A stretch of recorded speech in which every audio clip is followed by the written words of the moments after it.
Merhaba arkadaşlar. Bugün sizlere bu motifin yapımını tüm detayları ile paylaşmak istiyorum.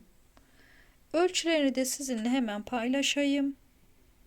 14 santim genişliğinde motifimin ölçüsü. Kullandığım ipleri ve renk kodlarını da yine açıklama kısmına yazarım. Siz de aynı renklerle örebilirsiniz. Hadi gelin başlayalım örmeye.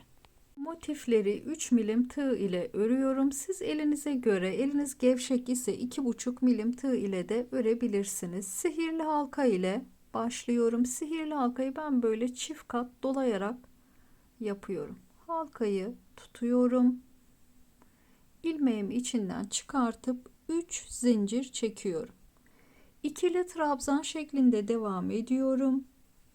Baştaki zincirimle beraber 3 adet ikili trabzanımı ördüm. 2 zincirimi çektim. Tekrar 3 adet ikili trabzan. 2 zincir. Tekrar. Üçlü gruplarımız 4 adet olacak.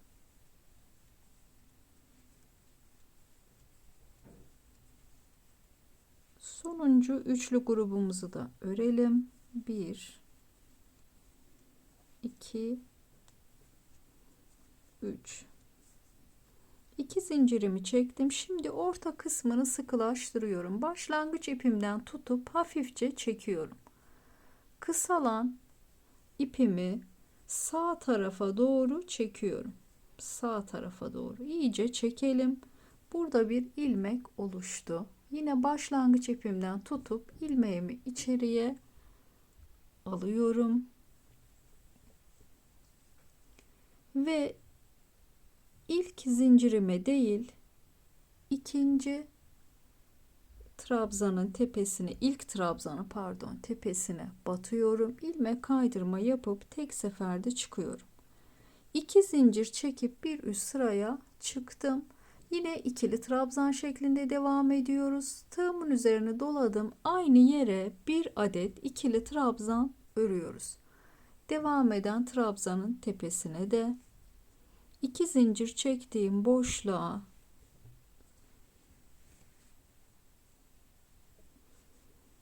2 adet 2 zincir ve tekrar 2 adet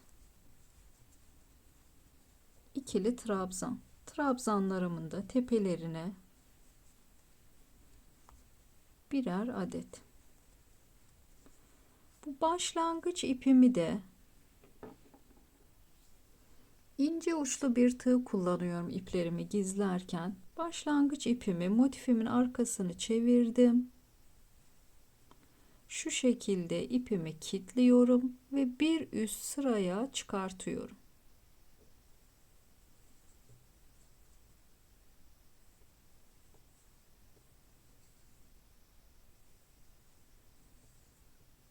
İplerimizi en gizli, en temiz ve en sağlam şekilde gizlemeliyiz.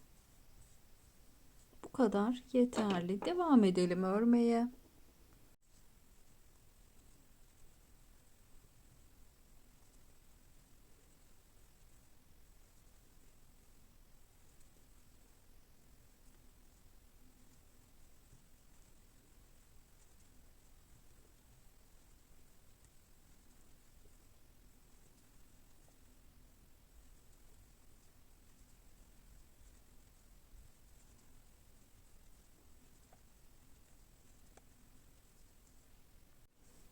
Başlangıç yerine geldim. Yine ilk trabzanımın tepesine batıp tek seferde çıkıyorum. 2 zincir çekip bir üst sıraya çıkıyorum. Yine aynı noktaya ikili trabzan ve trabzanlarımın tepelerine birer adet batıyoruz. Hep aynı şekilde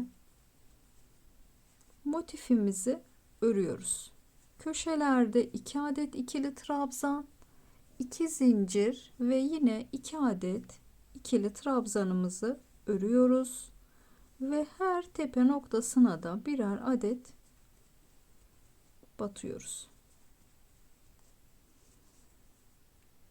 Aynı şekilde devam ediyor. Aynı renk ipimizle toplam 1, 2, 3, 4, 5, 6, 7 sıra örüyoruz. Aynı renk ip ile 7 sıra örelim. Şu anda 3. sıradayız. Sonrasında kırmızı renk ile bir sıra ve yine aynı zemin rengiyle bir sıra daha örüp bitireceğiz. 7 sıra örelim. Sonraki kısımlarda görüşelim. 7 sırayı ördüm. Şimdi ilk trabzanımın tepesine batıyorum. İlmeğimin üzerine alıp tek seferde çıkıp ipimi kesiyorum. Şimdi kırmızı rengimize geçelim.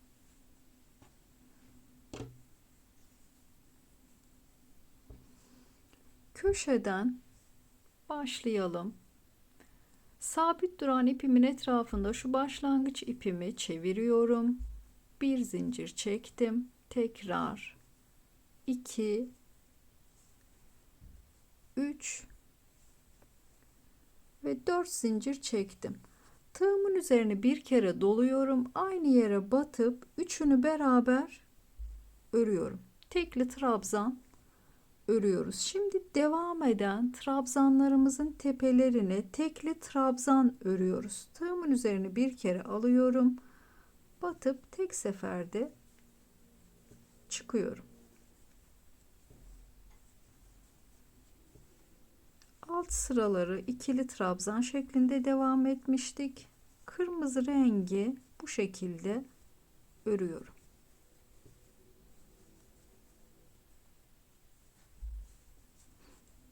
Köşeye gelelim.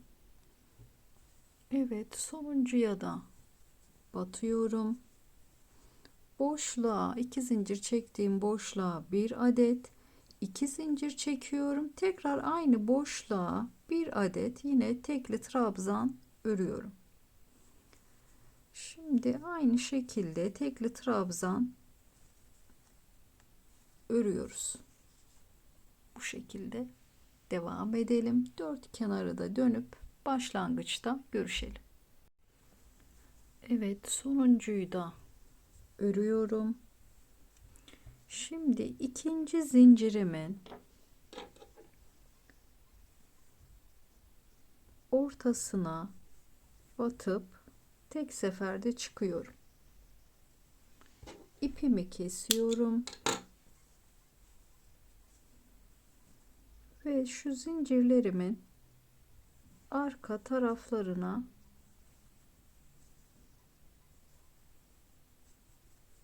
doluyorum.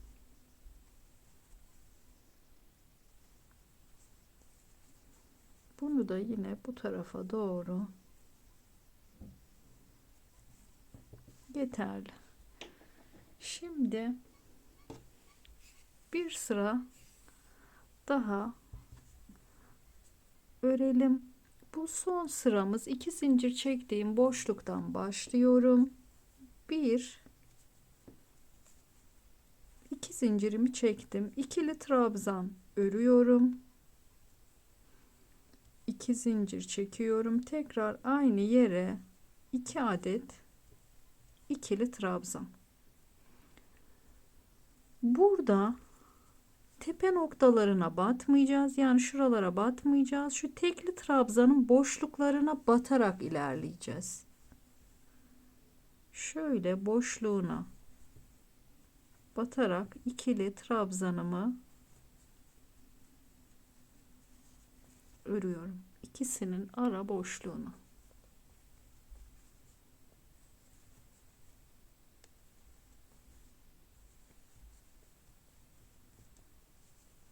Bu şekilde. Aynı şekilde devam edelim. Başlangıçta görüşelim.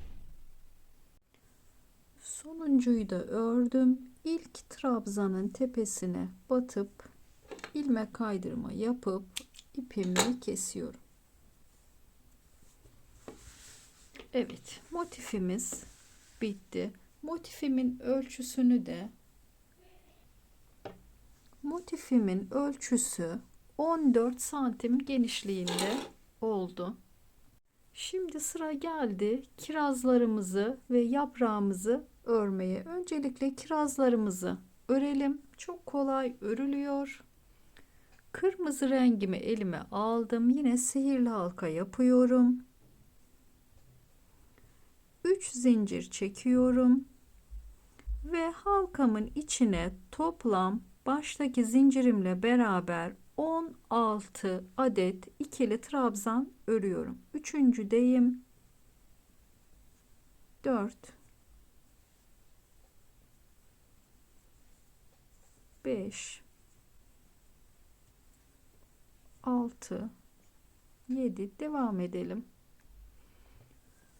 16 adeti ördüm. Şimdi ortayı sıkılaştıralım. Yine başlangıç ipimden tutup hafifçe çekiyorum. Kısalan katı yakalayıp sağ tarafa doğru çekiyorum. Ve yine başlangıç ipimden tutup ilmeğimi içeriye aldım. Burada birleşim yeri önemli. Bu noktada bakın, sırayı bağlamadan önce ipimi kesiyorum ve ilmeğimi çıkartıyorum. Sonrasında ipimin ucunu iğneye geçiriyorum. Burayı güzelce izleyin. Bu şekilde düzgün geçişler önemli. Bakın, ilk trabzanın her iki tarafına da zincir gibi görünen kısmına batıyorum. İlmeğimi çıkarttım. Şu ipimin çıktığı yerin bakın iç tarafındaki zincirine batıyorum. Şuraya tek katına batıyorum. İpimi çıkartıyorum. İyice ipimizi çekelim. Bakın, burası da zincir gibi gözüktü. Bu ipimi hemen arkaya alıyorum.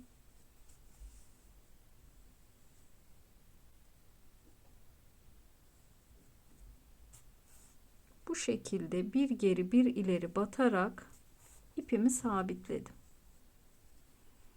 Bu ipimi burada kesiyorum. Diğer ipimi de yine şöyle ilmek çıkartıp kilitliyorum ve buraların içinden geçiriyorum. Buradan gözükmeyecek şekilde bunu da keselim. Kirazımız için 2 adet gerekli bize. 2 adeti örelim. 2 adetini ben ördüm. Şimdi yaprağını da örelim. Sonrasında birleşme kısmına geçeriz. Zincir çekerek başlıyoruz. 13 zincir çekiyoruz. 1 2 3 4 5 6 7 8 9 10 11 12 ve 13. Zincirimi 3 milim tığ ile çektim. Sonrakini 2,5 milim tığ ile devam ediyorum yaprağımı örmeye. Daha rahat örmek için yapıyorum. Elinizde 2 tığ yoksa yine 3 milim ile de devam edebilirsiniz. 1 2 3. zincirimin şöyle arka tarafını çeviriyorum. Kesik kesik çizgiler var. Bakın. 3.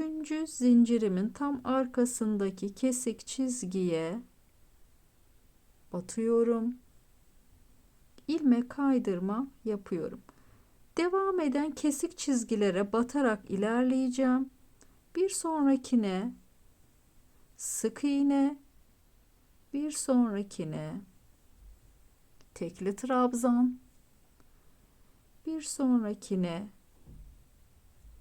ikili trabzan. İlmeklerimizi bölmeyelim.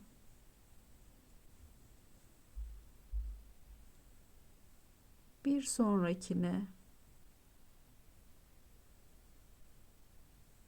yine ikili trabzan. Devam eden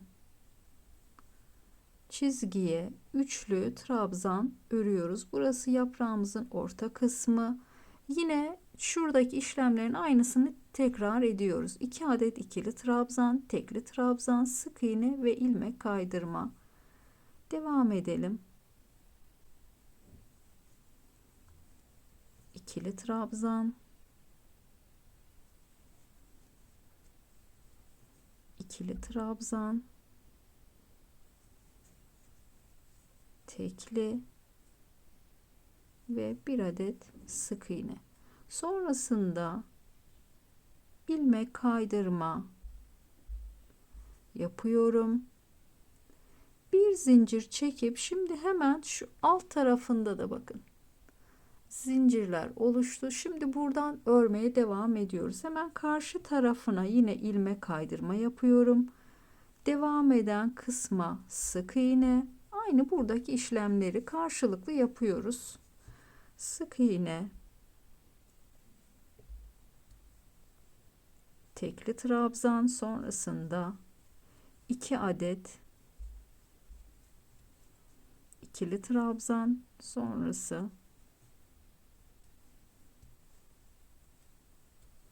üçlü trabzan,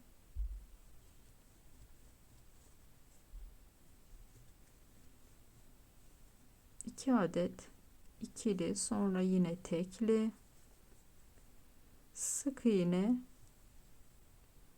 ve ilmek kaydırma. Evet, bakın yaprağımız çok güzel oldu. Şimdi yaprağımız 2 adetti.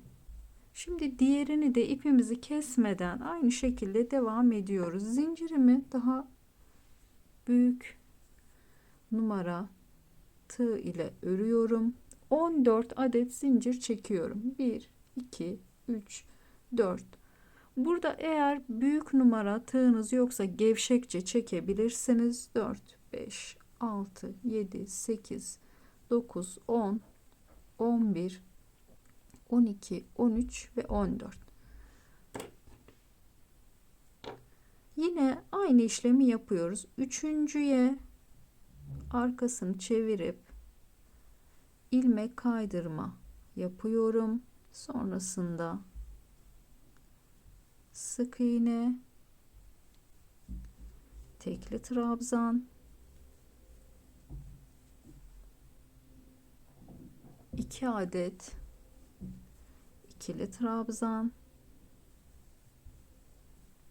1 adet üçlü, sonrasında 2 adet ikili,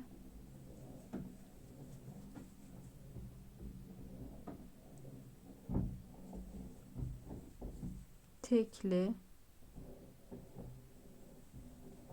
sık iğne ve sonuncuya ilmek kaydırma. Bir zincir çekiyorum, yine hemen karşısına ilmek kaydırma yapıyorum. Aynı şekilde devam ediyoruz. Sık iğne, tekli, sonrasında 2 adet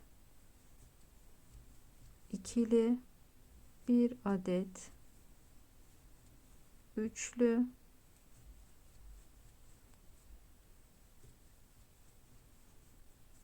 iki adet ikili, sık iğne ve ilmek kaydırma yapıp ipimi biraz uzunca kesiyorum. Şimdi bu iplerimi iğne ile gizliyorum. Arkasını döndürüp şöyle içten gizlemek istiyorum.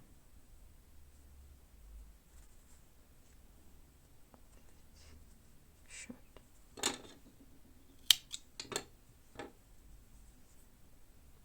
Diğer tarafı da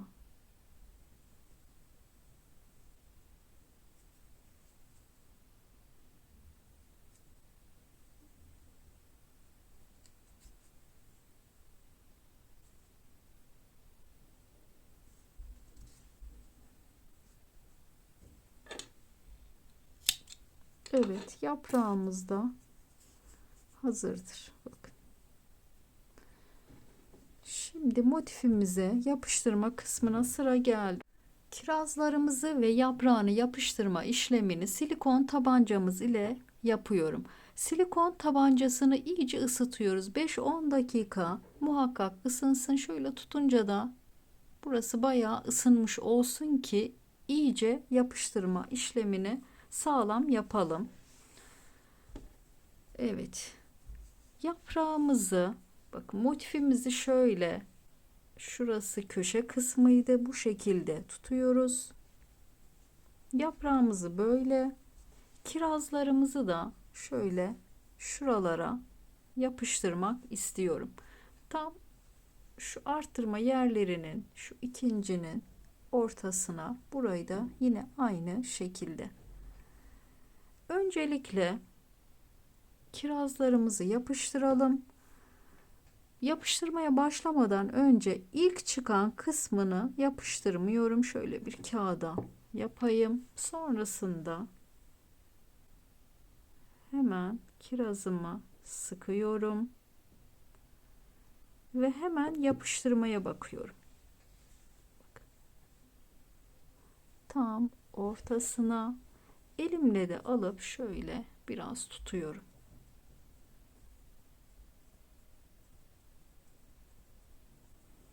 Evet, şimdi diğerini de bolca sıkalım.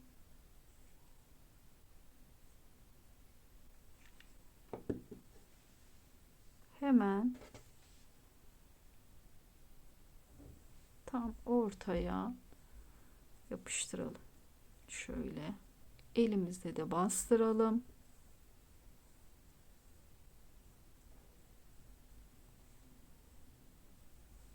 Evet. Yaprağımızı da yapıştırmadan önce ütüyle ütülemek istiyorum. Koton iplerle ördüğüm için rahatlıkla ütülememi yapıyorum. Düşük ısıda şöyle bir ütüleyeceğim ki daha böyle düzgün olsun. Şöyle kıvrılmadan yapıştırayım.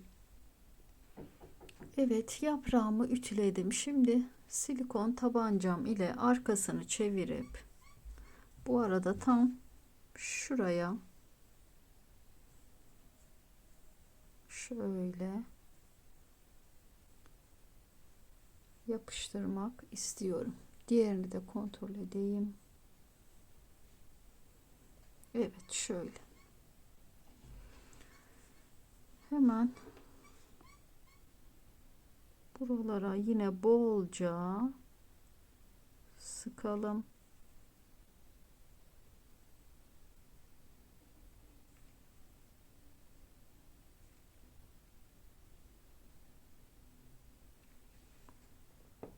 Evet. Şimdi hemencecik alalım.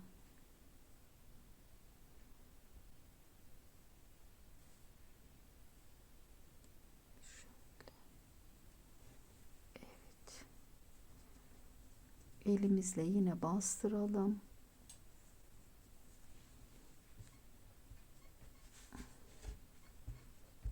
En son bitince motifimi de ütülemek istiyorum. Evet, şöyle bir kontrol edelim iyice yapıştı mı diye. Bakın çok sağlam bir şekilde yapıştı. Yaprağımız da tamamdır. Şimdi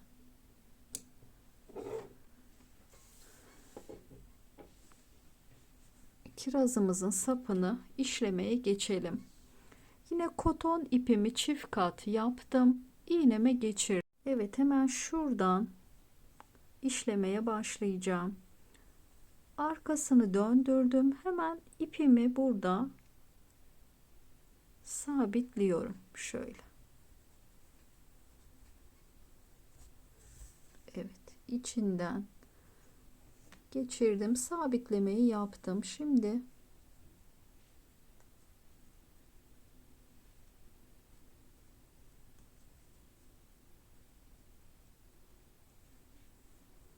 şuradan iğnemi çıkarttım.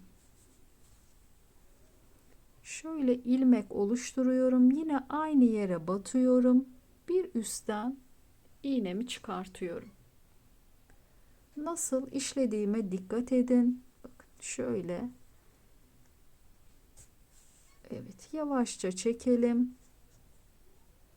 İplerimiz düzgün şekilde otursun. Yine aynı işlemi yapıyorum. Şöyle yapıyorum. İlmeğimin tam yine ipimin çıktığı noktaya batıyorum. Şuradan çıktım.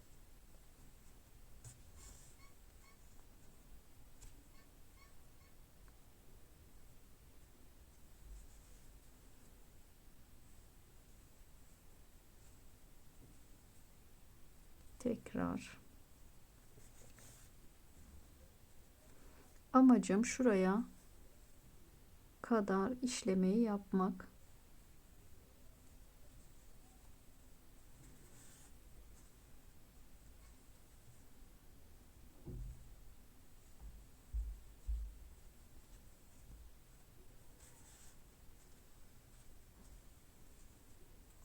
Evet. Şimdi şuradan yine iğnemi batırayım.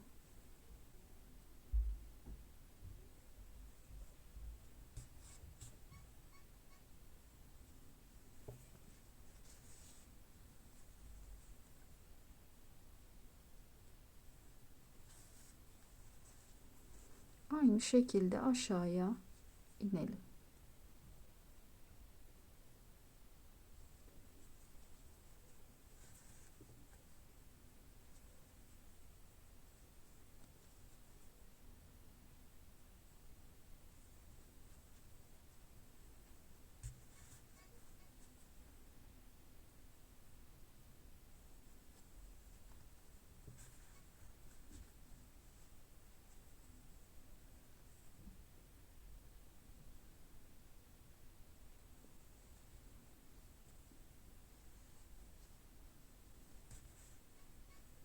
Evet, kirazımın ortasına batıp arkadan çıkıyorum.